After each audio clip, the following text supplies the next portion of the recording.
retomar o nosso contato com a Isabela e com a Luciana, que eu quero ouvi-las.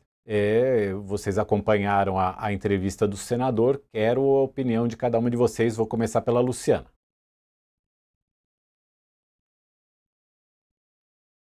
Eu acompanho um pouco, né, do trabalho do senador Alessandro Vieira e já conhecia um pouco desse projeto, né?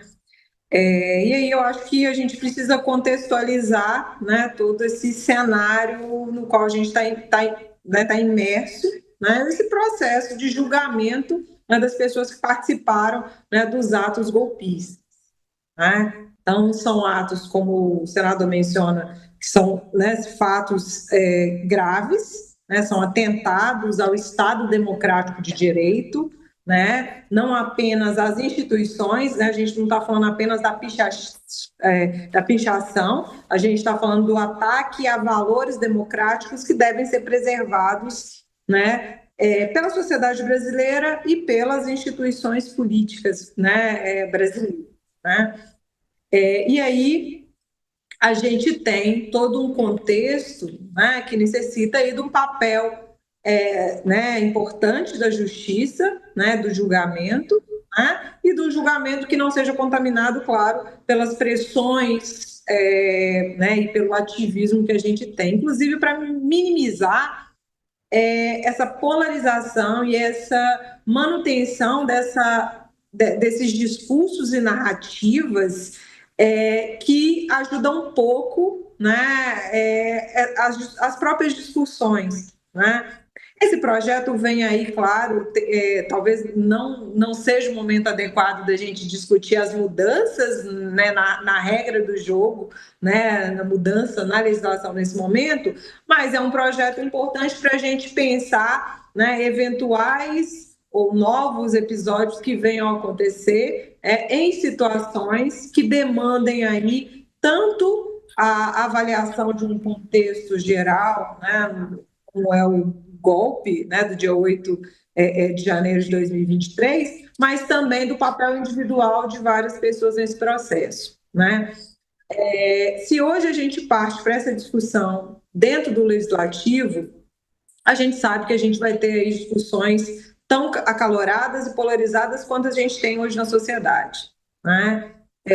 Então, não acho que esse seja um momento adequado dessas mudanças, apesar de compreender que é um projeto importante para a gente pensar novos eventos, novos momentos. Acho que, claro, a própria justiça brasileira, né, a gente precisa, é passível de críticas também. A gente tem, às vezes, excessos que são cometidos, mas a gente precisa entender também qual é o papel hoje desses ministros, e sem qualquer tipo de intervenção também. Assim como o legislativo questiona muito das interferências, né, do judiciário em questões legislativas, eu não sei se esse momento seria adequado, inclusive aumentaria aí as tensões que a gente tem entre os poderes de interferência do legislativo em decisões que estão ocorrendo hoje no âmbito do judiciário.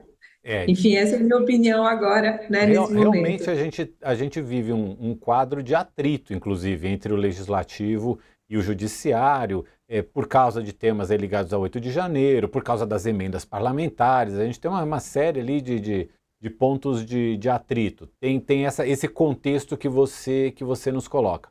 Por outro lado, a gente vê uma série de juristas, inclusive está numa coluna da Raquel Landim, de hoje no UOL, uma série de juristas, de advogados, pessoal sério, não é pessoal que tá aí querendo fazer política ou politicagem em cima das suas declarações, dizendo que acha que as penas estão excessivas.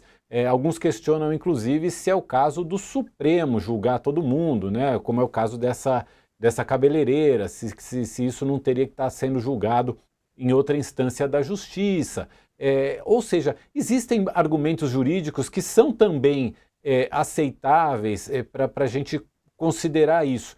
E talvez, Isabela, modulando um pouco mais isso, baixando um pouco essa temperatura, dando a cada responsável a sua devida pena, né, a cada pessoa a devida pena de acordo com o ato que cometeu, talvez a gente consiga até baixar um pouco essa temperatura e tocar um pouco para frente sem toda essa polarização que a Luciana falou. Mauro, se eu entendo bem, o projeto do senador Alessandro Vieira, que inclusive acho que é bom a gente lembrar, né? O Alessandro Vieira é conhecido, o senador Alessandro Vieira é conhecido como um senador muito sério, né? Então, ou seja, essa proposta ela não está vindo de uma base bolsonarista ou, como ele mesmo falou, buscando anistia, etc. Então, acho que é bom a gente dizer isso, né? Dito isso, o projeto tem duas partes. A primeira parte estabelece, pelo que eu entendo, um teto de até 12 anos das condenações para o núcleo secundário. E pelo que eu estou entendendo do projeto, ele está falando só daquelas pessoas que tiveram uma participação, digamos, menor, ou que ele está chamando ali de massa de manobra, né, de uma participação secundária. Ou seja, não os mandantes, né, ou aquelas pessoas que arquitetaram um golpe de Estado, mas sim aquelas pessoas que estavam na rua e que foram mobilizadas ali.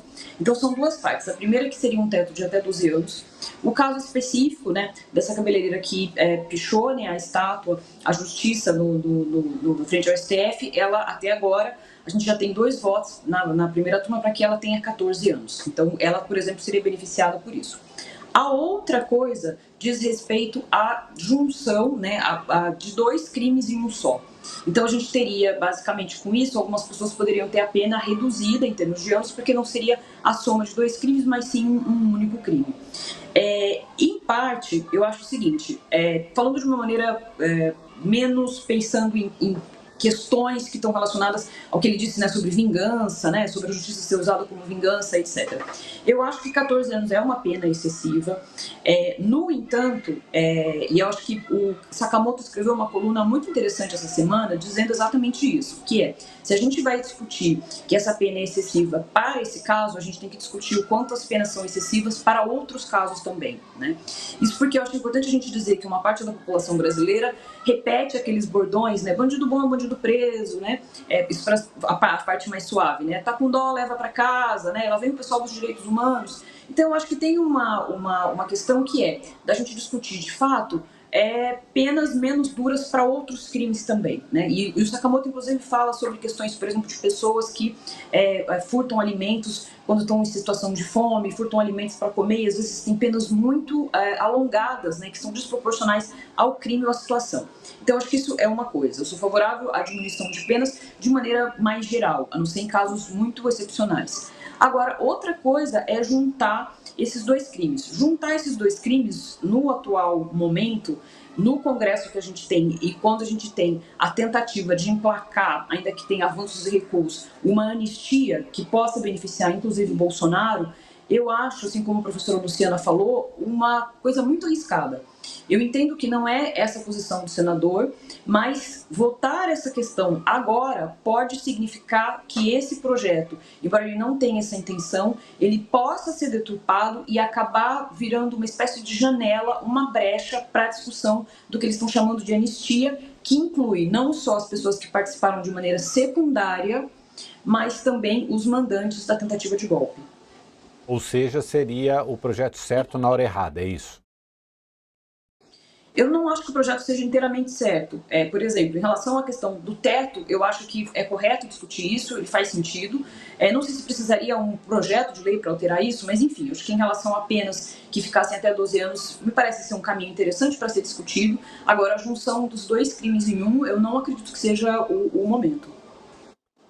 Muito bem, quero agradecer muito a Isabela Calil e a Luciana Santana por nos ajudarem na análise política hoje aqui no All News. Obrigado por estarem aqui com a gente. Um bom final de sábado para vocês e até a próxima. Obrigada, Mauro. Um abraço, Isabela. Até a próxima. Obrigado. Para você que